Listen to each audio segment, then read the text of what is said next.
Welcome back to the channel where shadows speak and the past never stays buried. If you're new here, hit that subscribe button and prepare yourself, because once you enter, there's no turning back. Tonight, I have a story that will haunt you long after the screen fades to black. They say hunger is a natural thing, but what if the hunger that grows inside you isn't human? What if it wakes up on full moons and doesn't crave food, but blood, guilt, and revenge? This is the story of Talia Sellers, a 15-year-old girl with a brilliant mind, a humble heart, and a life shattered by cruelty. Bullied, assaulted, and burned out of her own home, she vanished. But someone or something found her first. She woke up in the care of Grandma Sanning, a woman with white hair, an unreadable smile, and knowledge of the old ways. From that moment, Talia's path twisted into one soaked in blood, sharpened by pain, and guided by the moon's silver eye. This is the Moonlit Hunger, and you're about to hear the truth behind what happens when the prey becomes the predator. They say that when a friend wrongs you, karma will do its job. But what if karma comes wearing your face?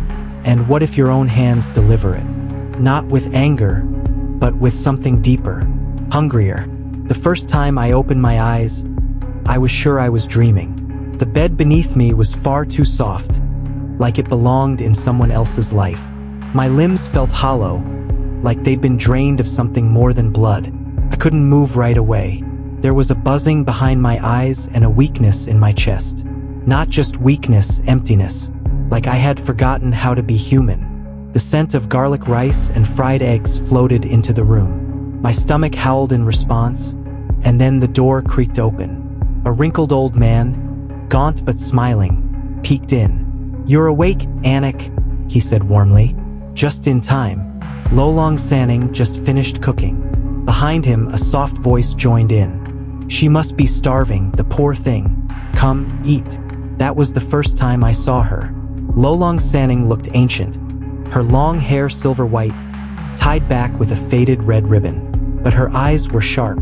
Not cruel, just sharp, like a knife that had never dulled.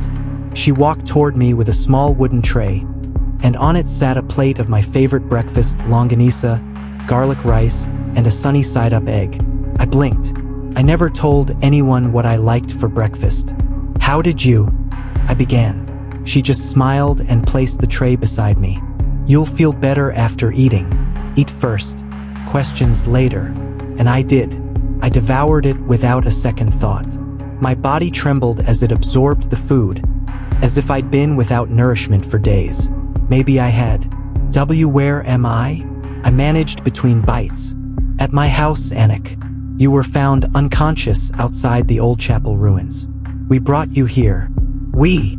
I turned and saw him. The one the townspeople call Jim Boy. He looked about my age, maybe a year or two older. Big frame, messy hair, eyes that smiled even when his mouth didn't. He waved from the doorframe.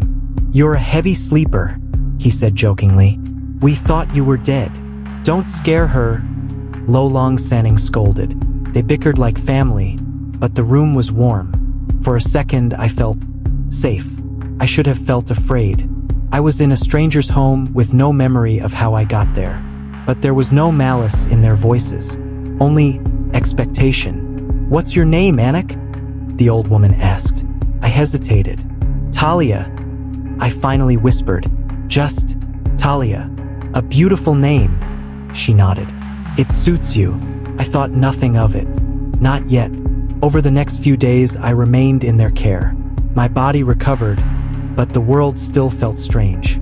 My memories were scattered. I remembered screams, running, the thud of fists against flesh. I remembered betrayal, a boy's laughter, a group of friends, and then darkness. But here, in this house at the edge of the woods, the silence was healing. Jim Boy and I quickly became close. He was loud and foolish in the way only boys with good hearts could be. He called me Iha, like I was his sister. Lolong Sanning never stopped cooking. Every day she made my favorite meals, things I hadn't even thought of in years. I asked how she knew, but she only smiled. Old women have their ways. Sometimes I caught her watching me, Not in a scary way, more like studying, as if waiting for something to bloom in me. Then came the full moon. That night I couldn't sleep. My skin was electric, humming with an itch I couldn't scratch. I sat in the garden under the moonlight. The air was cool, almost too cool. The trees swayed gently, whispering secrets. "Why are you still awake?" Jimboy's voice broke the silence. He walked barefoot toward me, hands in his pockets, looking up at the moon. We sat side by side. He said nothing. I said nothing, until I noticed something strange. His neck, the curve of it, the skin stretched gently over the veins. I couldn't stop looking. I felt it, the thrum, the hunger. "Talia?" he asked. I didn't respond.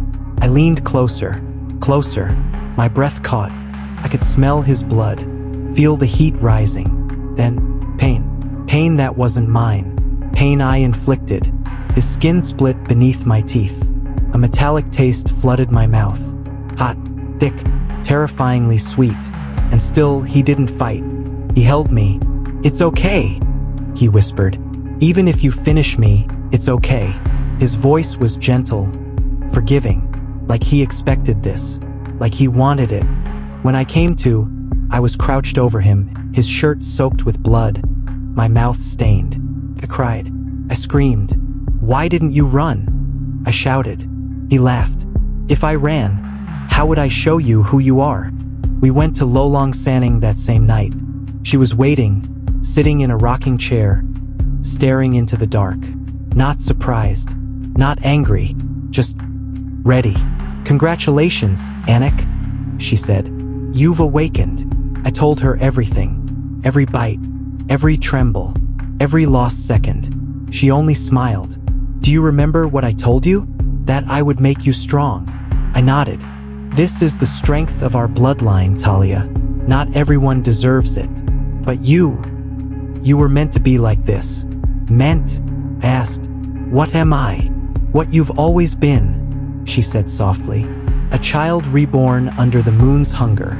A descendant of the aswang." The word hit me like thunder. Aswang. I thought it was a myth, a story, something to scare children. But I had tasted blood, and I had liked it. I never thought hunger could feel like power. That night, my first night after knowing what I had become, was the same night I stopped being human. Whatever Grandma Sanang fed me, whatever whispers she planted in my ear, had begun to root in places no medicine could reach. I felt it in my breath. I felt it in my blood.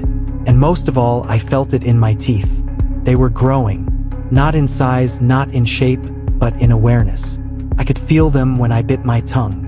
I could feel them pulse when I smelled flesh. They knew what they wanted before I did. The moon was full again that night. Grandma Sanang insisted I rest. Jimboy too. But how could I rest when my chest was pounding like it held a second heart? I stayed in my room, staring at the crack in the ceiling, unable to sleep. The hunger didn't burn. It chanted. Chanted names I hadn't spoken in weeks.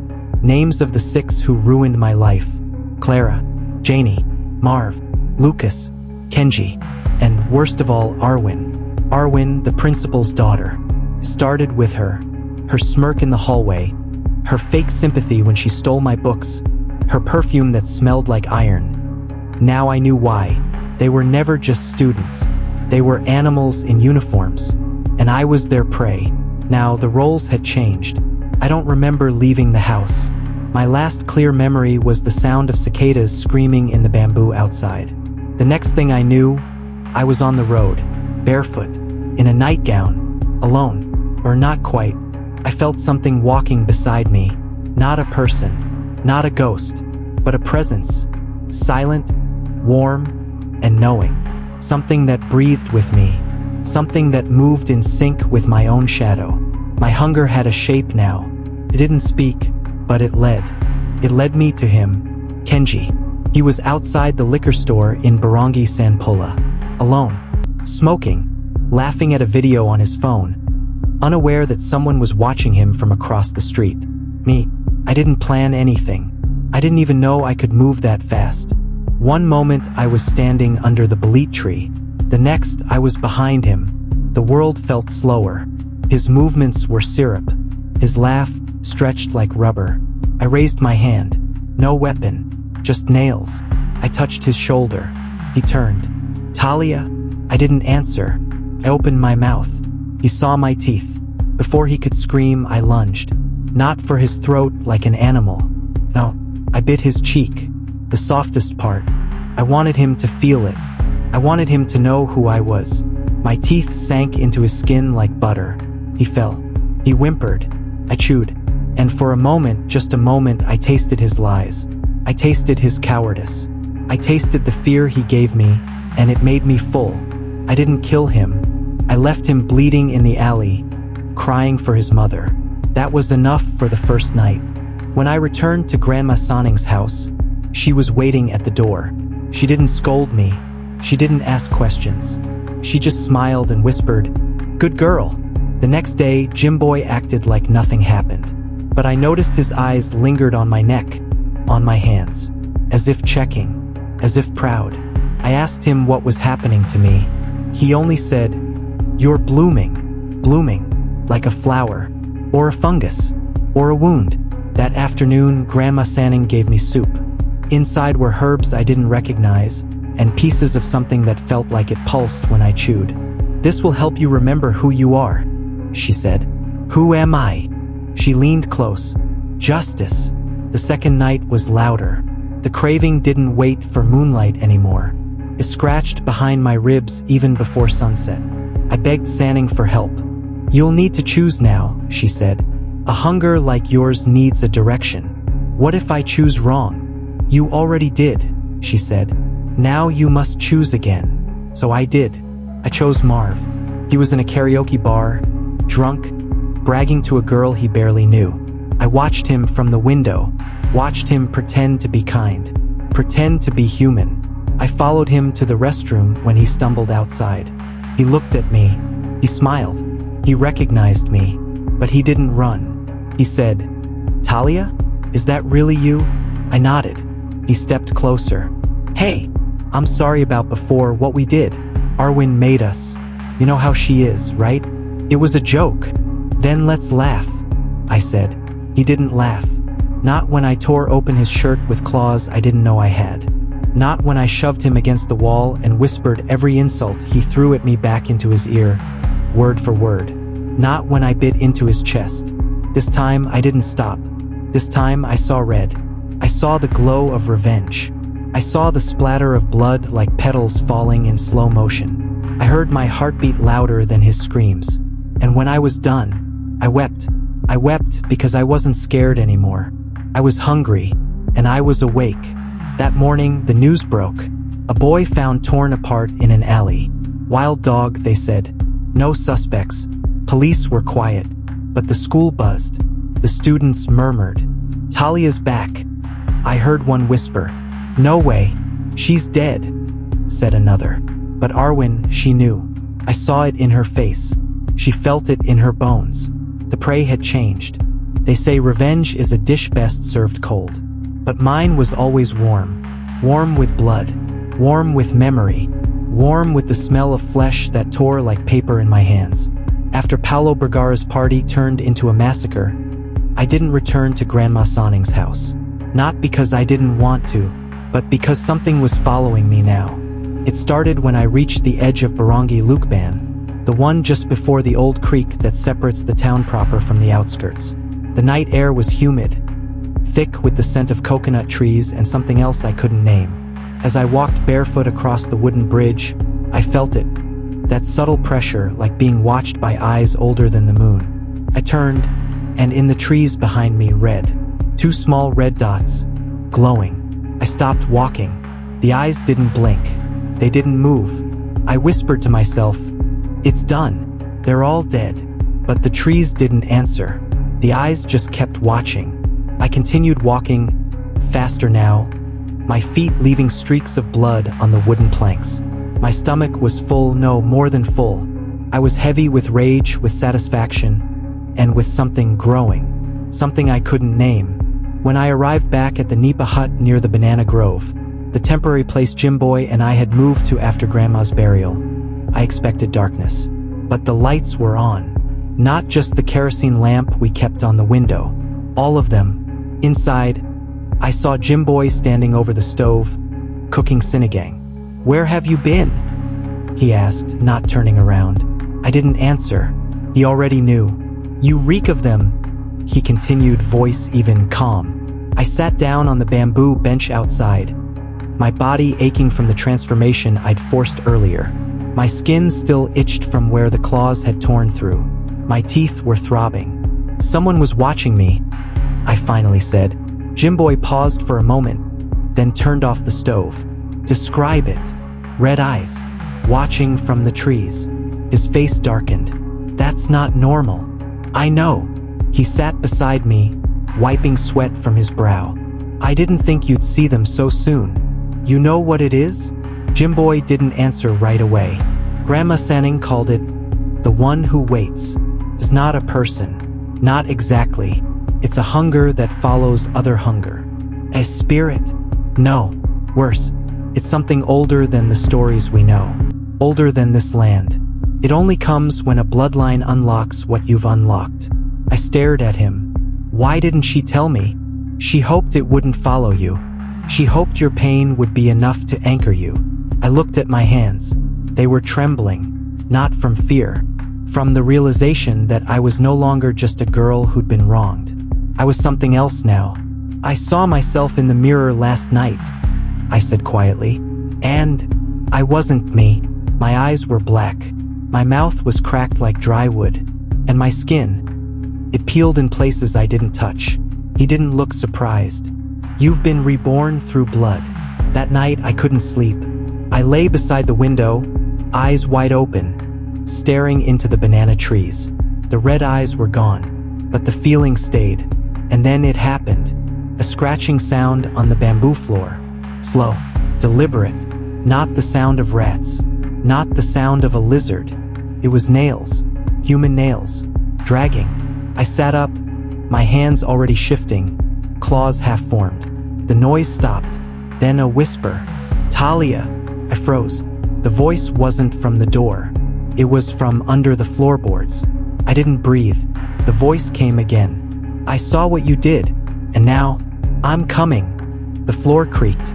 I launched myself off the sleeping mat and grabbed the BOLO hanging by the door. Jimboy burst in, shirtless, eyes wild. "You heard it too?" I nodded. He didn't speak. He just grabbed the bottle of sea salt Grandma had left behind and began sprinkling it around the room, chanting something in a dialect I didn't recognize. The air turned cold, and then silence. But I knew this was only the beginning. The next morning we found it, carved into the banana tree just outside the hut. A mark, not letters, not numbers, just a spiral made from scratched flesh and dried blood. At the center, a single red feather. I didn't recognize it at first, but Jimboy did. "That's a mark of invitation," he said grimly. "The one who waits wants you to feed it." "Feed it?" He nodded. "It doesn't want your soul. It wants your hunger. It wants to feed through you." I clenched my fists. "Then let it come." "I'm not done anyway." I thought I'd killed all of them, but one survived. The principal. Of course he did. That smug man who laughed when I begged, who protected Ayana and her little pack of monsters. He was still alive. He had moved to another town after the news broke about the Mendez and the Bergara massacre. Rumors spread, of course, animal attacks, cult rituals, drugs. But no one knew the truth. No one but me. And him. I could feel it. He knew I was coming. And still, he waited. I left that night, before even Jimboy could stop me. It was a 3-hour walk through narrow roads and muddy trails. I didn't stop once. Not even when I saw the red eyes watching me again. This time from the side of the road. I knew it was closer now. Hungrier. The principal lived in a small house at the edge of San Gregorio. He lived alone now. His wife had died of an illness. They said she collapsed in church one morning. I didn't believe it. He had a dog. A black one. Tall. With white eyes. When I reached the gate, the dog didn't bark. It just stared. I raised my hand. The dog whimpered and turned away. I entered. His door was open. Inside, I smelled burning herbs, old church candles, and something else. Fear. He was waiting in the living room, seated on a rocking chair, holding a rosary. "You came," he said. His voice wasn't afraid. It was relieved. I didn't speak. He gestured to the seat across from him. I didn't sit. "Do what you came here for," he whispered. I stepped closer. He didn't run. He just closed his eyes. But something felt off. Too easy. I reached for him, and then I heard it. A whisper. But not from him. From behind me. "You've done your part. Now feed me." I turned. The red eyes were inside the house now. And in that moment, I understood. The hunger wasn't mine anymore. It had grown beyond me.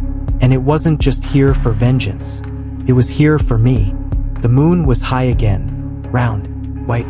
And just like before, it called to me.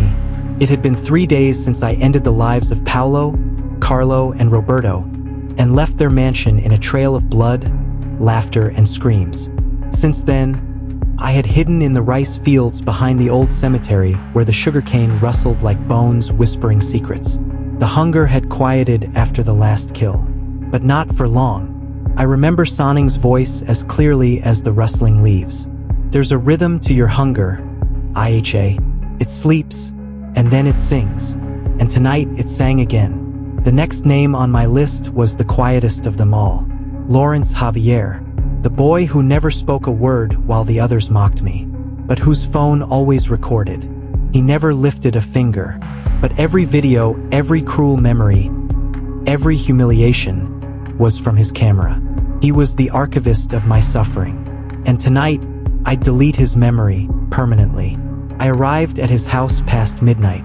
It was a modest 2-story cement structure near the Barangay Hall, with blue walls and rusted gates. Quiet. Always quiet, just like him.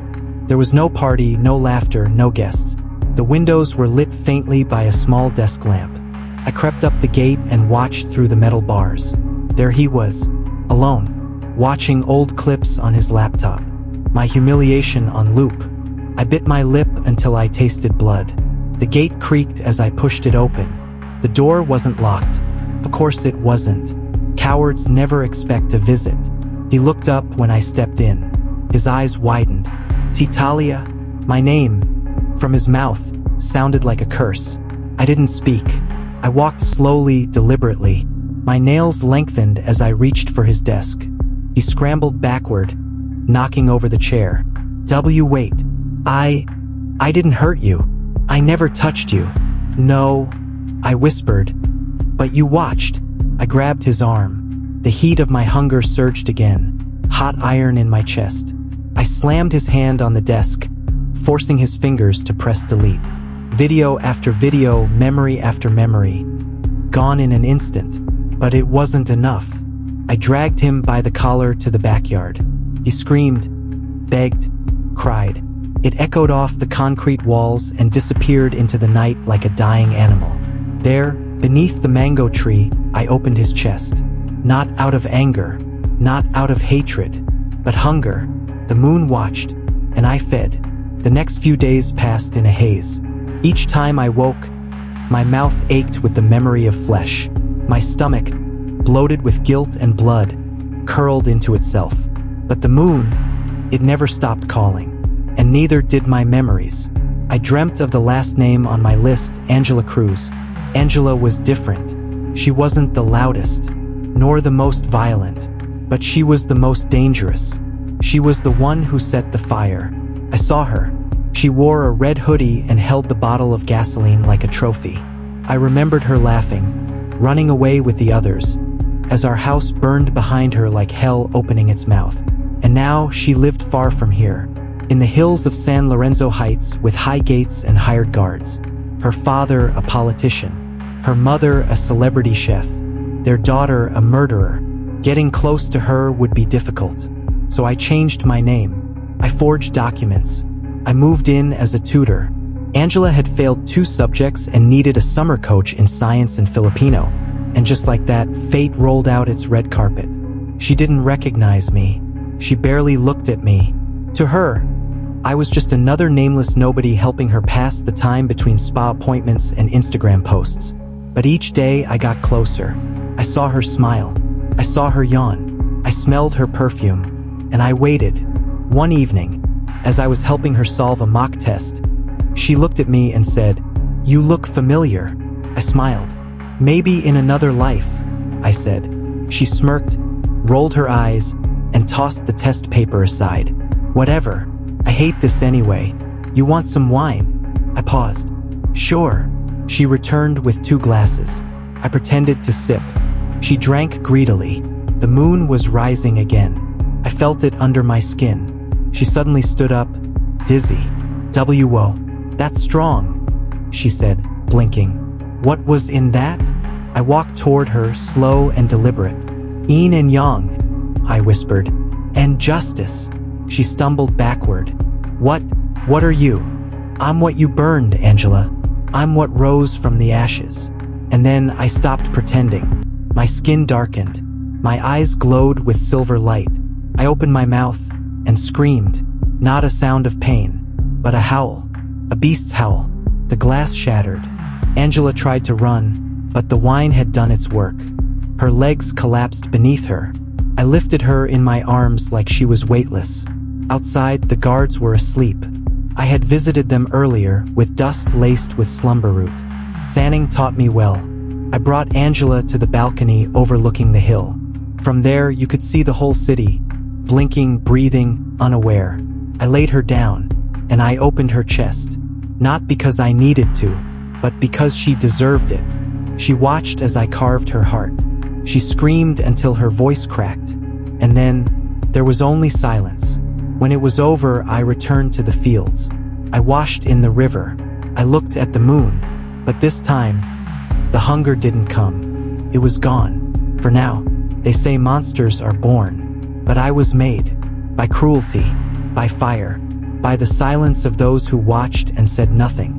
I am Talia Maysellers, daughter of poverty, child of fire, bride of the moon. And if you ever feel a cold breath behind your neck, or hear a knock at your door after midnight, ask yourself, who did you hurt? Because I might just remember you, and the moon never forgets. I thought the hunger would end with Paolo. I thought the gnawing madness, the itch under my skin, the searing fire in my throat that craved not food, but justice, would stop the moment his blood touched my tongue. But it didn't. It only changed, deepened. After the massacre at the Bergara mansion, I disappeared into the ravine behind the village. I buried my blood-soaked clothes beneath a pile of rocks and dipped myself into the river, scrubbing at the crusted black stains on my arms until the skin turned raw. I remember shivering under the moonlight, hearing the howls of dogs from far-off barangays. Their voices twisted, not in grief, but recognition. It was as if they sensed what I had become. That night, I dreamt of Grandma Sanning. She was standing at the foot of my bed, not as I remembered her, warm, kind, cradling a pot of steaming arroz caldo, but gaunt, her cheeks sunken, eyes hollow, skin stretched tight over her bones. She didn't speak. She only pointed at my chest, and when I looked down, I saw a second mouth growing out of my sternum, teeth gnarled and black, drooling blood. I woke up screaming. The hunger had evolved. It was no longer just about vengeance. No, now it had purpose, craving, ritual, a cycle. And I had another name on my list. Carla May Castillo. I found her outside the university gym. She had become one of the faces of the school. Smiling on every tarpaulin, champion of the cheer squad, daughter of a well-connected congresswoman. But no one knew how she used to spit on my shoes behind the cafeteria, whispering basura whenever she passed me. No one knew she once lit my review notebook on fire and laughed while I cried, stomping it in a panic. She was training late, alone. I watched her from the bleachers, wearing my hoodie, my eyes hidden beneath a baseball cap I stole from a drunken man 2 towns away. She twirled and shouted, practicing her routine, her cheer echoing inside the hollow gym like a mocking chant. Who? Ha! Say it loud. We don't want no paupers now. I stepped down from the bleachers. She froze when she saw me. There was a flicker of recognition, but confusion won over. Are you one of the freshmen? No, I said softly. My voice was not mine. It slithered.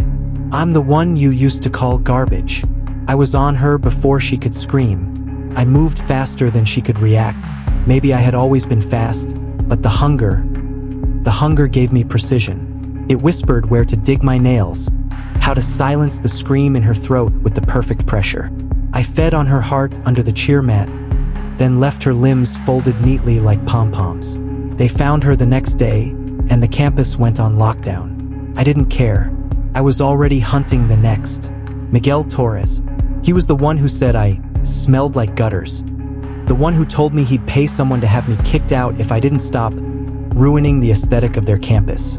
He worked as an intern at the local broadcasting station now, posting gym selfies and political takes as if he was some intellectual prodigy. I found him after his shift, walking to his car. A shiny silver sedan parked outside a ramen shop. He was laughing on the phone with someone, probably one of the girls who used to laugh with him at my secondhand shoes. I followed him home, not like a predator, no, like fate. He lived in a condo unit too modern, too clean, the kind where every wall looked like it belonged in a showroom. I climbed through the balcony. It was nothing to me now. My limbs obeyed strange angles. My bones whispered like branches in the wind. He was still in the shower when I entered his bedroom. I sat on his bed, waiting, breathing in the scent of his cologne, the cheap minty shampoo he used, the leftover ego that still clung to his pillows. When he came out in his towel, he froze. I didn't say anything. I just smiled, and his knees buckled. No fight, no anger, just begging. I didn't mean any of it. It was just jokes, okay? I'm sorry. We were young. So was I. I whispered, and this time I didn't go for the heart. I let the hunger play. I let it savor. It wasn't long before I realized something terrifying. I wasn't alone. The hunger wasn't just in me. It was watching me, in the mirrors, in the shadows behind closed doors. I began to see figures. Sometimes they looked like Grandma Sanning. Sometimes like the boys I had killed. Sometimes like me, but always smiling, always hungry. One evening, I returned to the old house, the one where Grandma Sanning had found me. I thought maybe, just maybe, there was a way to stop this, a ritual, a prayer, a cleansing. I lit candles. I placed salt. I whispered to the corners of the room, just like she used to. I even cried. And in the middle of my grief, the back door creaked open. A woman stood there. She had no eyes, only empty sockets leaking smoke. "Child," she rasped, "you never asked what Sanning paid to give you this gift." "I didn't want a gift," I said, "but you accepted it, and gifts demand inheritance." She stepped closer. I couldn't move. "Every 7 years, the hunger must be passed." "I don't want to pass it. Then you will starve forever." I ran. I ran until my lungs bled. I ran until the trees changed, until the air turned dry, until the dogs didn't bark anymore because they knew what I had become. I am Talia. I was a girl who only wanted to study, to escape poverty, to give her parents a better life. Now I am a curse walking. I am an appetite shaped like justice. I am the echo that visits at midnight, when you hear knocking and don't know why your throat suddenly feels dry, your heart suddenly cold. They say evil must be fought, but what if it wears your face? What if it speaks your name? What if it only wants what was taken? To be full, to be full, to be full. And I'm still not full. Not yet. The moon tonight was gorged full, its light swollen and sickly orange, like an open sore in the sky. I knew this hunger, it wasn't ordinary. It was ancestral. It was sacred. This would be my last night of vengeance, my last meal under her watch. The air outside smelled of smoke, sweat, and river silt. I followed the scent of the final one. His name was Father Joaquin Villarroel, priest, a man whose silence was the loudest scream of all. He was the one who had walked past me when I was bruised and torn, who turned his eyes away as the principal's son bragged about what they'd done to the scholarship trash. He led Sunday Mass at school and preached about mercy. But when I begged for help, he only said, "Offer it up, my child. Suffering makes you holy." That night, I wasn't holy. I was hollowed, and now he would be the final soul to answer. I walked toward the chapel on the edge of town. It sat quiet among the dying acacia trees, crooked against the soil as though bowing to a god that never listened. The bell tower loomed, and with each step I took, the bell began to tremble without wind. A warning. I didn't knock. The heavy doors groaned as they opened for me. Inside, dozens of candles were lit, too many for a service, as if he already knew I was coming. The pews were empty, but I heard the low hush of prayer from the altar. There he was, old now, bent at the shoulders, hands clasped tightly together over a black rosary. His white collar looked gray in the moonlight leaking through the stained glass. He wasn't afraid. He looked up, saw me, and smiled with the grief of 1,000 regrets. "I was told you would come," he said softly. "Who told you?" I asked, stepping closer. He didn't answer at first. Instead, he gestured toward the empty pews. "Sit, child. Let me speak before the hunger takes me." I didn't sit, but I stayed. He began, "I know your name is Talia Maysellers. I know what they did. I knew even then. But I was weak. My teeth throbbed. My tongue began to ache, pushing against growing fangs. You weren't weak. You were complicit," I whispered. "I know," he nodded. "I told them to cover the surveillance. I buried your cries under holy hymns. I told myself you were exaggerating, that if I didn't intervene, the church would be spared scandal, that the school would survive, that your pain was manageable." He looked at me then, not with fear, not even sorrow, with acceptance. "You deserve to devour me. I'm the last, aren't I?" I didn't nod. My breath came out hot and sulfurous. But he wasn't finished. I saw her, the old woman, the one with the white hair. She came to me last night. In a dream, she said, "Let her bite. It is not punishment. It is inheritance." Grandma Sanning. Even in death, she walked. He stood now, slowly, carefully. Then he stepped off the altar, knelt before me, and tilted his head. "I won't run. You already carry all our sins in your bones. Maybe this is mercy." And as he whispered a final amen, I lunged. I didn't bite like before. No, I kissed his forehead first. Then I opened my jaw wider than ever before, splitting bone and shadow alike, and I swallowed the soul of a holy man. It was bitter, burnt like incense soaked in rot, but it was done. When I stepped out of the chapel, the moon was no longer orange. It was pale, pale and distant, and for the first time since that night in the alley, I didn't feel the gnawing underneath my skin. I didn't feel hunger. I felt empty, but not hollow. The weeks passed.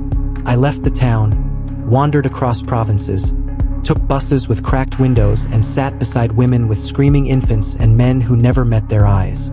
I slept in churches, in graveyards, in abandoned classrooms. Everywhere I went, I was haunted, not by ghosts but by peace. Peace I didn't trust. Until one night, on the edge of a mangrove swamp, I saw her, Grandma Sanning. She was sitting on a stone, brushing her long white hair, looking at the water as if it whispered back. "You came," I said. She didn't turn. "Have you fed well, Apo?" I nodded. "I'm done." Finally, she turned. Her eyes were hollow now, sockets like two pits of ash, but her smile was warm. "Then you must choose," she said. "Choose between keeping the hunger or giving it back to the moon." She pointed up. I looked, and for the first time in years, I saw the moon blink. She stood and pressed something into my hand. It was a tooth, one of hers. "If you keep it, you will be what I was. Eternal, strong, starved. You will walk through time and feed, but you will never love, never weep." She held my other hand. "If you bury it, the curse ends. You'll be human again, weak, fragile, able to fall in love, able to be hurt." I looked at the tooth. It was heavy, warmer than it should be, and then I made my choice.